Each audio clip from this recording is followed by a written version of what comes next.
Hello, Bachcho. Let's see this question. So this question says, in circuits shown below, the resistances are given in ohms and the battery is assumed idle with EMF equal to 3 volt. The voltage across the resistance R4 is. हमें एक figure given है और नीचे चार option given है. यहाँ पे 3 volt की एक बैटरी है जिसका इंटरनल रेजिस्टेंस हमें 0 गिवन है क्योंकि वो आइडियल बैटरी है. ठीक है, तो यहाँ पे बच्चों हम क्या करेंगे, यहाँ पे मान लेते हैं एक जंक्शन है तो यहाँ पे पोटेंशियल में x मान लेता हूँ. यहाँ पे 3 वोल्ट है तो यहाँ पे 3, यहाँ पे हो जाएगा 0, यहाँ पे हो जाएगा 0 और यहाँ पे भी हो जाएगा 0. ठीक है, ये तार से जुड़े हुए तो यहाँ पे भी हो जाएगा x, भी हो जाएगा x, यहाँ पे भी हो जाएगा x क्योंकि ये सब एक वायर से जुड़े हुए हैं. तो जहाँ पे भी वायर आता है बीच में कोई रेजिस्टेंस नहीं होता तो हम मानते हैं कि उसका पोटेंशियल सेम रहता है. ठीक है, अब ये हो गया. तो हम क्या करेंगे बच्चों, सिंपल सी बात है, हम केसीएल इक्वेशन लिखेंगे किसके लिए, एक्स के लिए. तो केसीएल इक्वेशन फॉर एक्स. तो एक्स से पहले हम लेफ्ट में जाएंगे तो एक्स से लेफ्ट में जाते ही हमारा एक बैटरी आती है तो x minus 3 divided by resistance हो जाएगा 50. तो ये हो गया एक करंट. फिर नीचे जाते वक्त हमें क्या करंट मिलेगा, तो एक्स पोटेंशियल है 0 डिवाइडेड बाई 50. फिर हम राइट में जाते हैं तो राइट में जैसे बच्चों हम जाते हैं, अब देखो राइट में ना एक तो कैच है. यहाँ पे देखना बच्चों, इस फिगर को अगर हम नीचे से बनाए तो ये होगी 3 वोल्ट की बैटरी. ठीक है, ये हो गया 50 ओम, फिर ये भी हो गया 50 ओम. ठीक है, अब यहाँ पे ध्यान देना बच्चों, ये जो है वो है 60 और 30, 60 और 30 दोनों पैरेलल में है. तो इसका अगर मैं इक्विवेलेंट निकालूं 60 इंटू 30 डिवाइडेड बाई 60 प्लस 30 यानी कि 90, तो ये आ जाएगा 20 ओम. ठीक है, तो यहाँ पे क्या हो गया बच्चों, देखना ये रेजिस्टेंस हो गया 20 का और नीचे 30 तो था ही, और 20 और 30 मिला के दोनों कितने का हो जाएगा बच्चों, दोनों को हटा के मैं 50 लिख सकता हूँ. ठीक है, तो अगर हमें बात करूँ कि यहाँ पे पोटेंशियल है x, तो अगर मैं यहाँ से जाऊँ, रहा x, ये रहा 0, तो अगर मैं राइट साइड जाता हूँ तो राइट साइड है x माइनस 0, तो टोटल रेजिस्टेंस मुझे कितना दिखेगा बच्चों, 50 दिखेगा.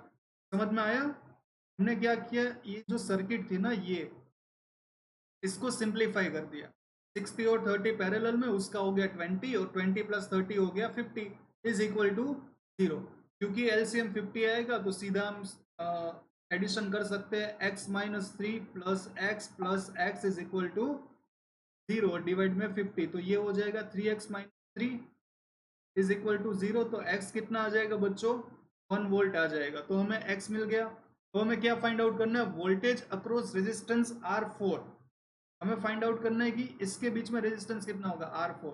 तो जितना बच्चों R4 के बीच में होगा उतना ही R3 के बीच में होगा.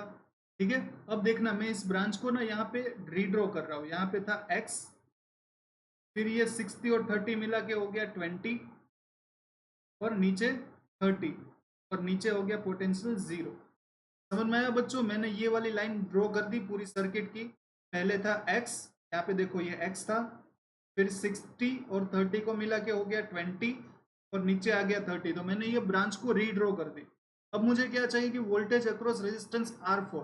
क्योंकि ये दोनों सीरीज में है तो सीरीज में रेजिस्टेंस बढ़ जाता है. अब x कितना है बच्चों, x है हमारा 1 वोल्ट, तो मैं यहाँ पे 1 लिख दूँ. तो ये जो 1 है वो यहाँ पे बढ़ जाएगा, थोड़ा 20 को मिलेगा, थोड़ा 30 को मिलेगा.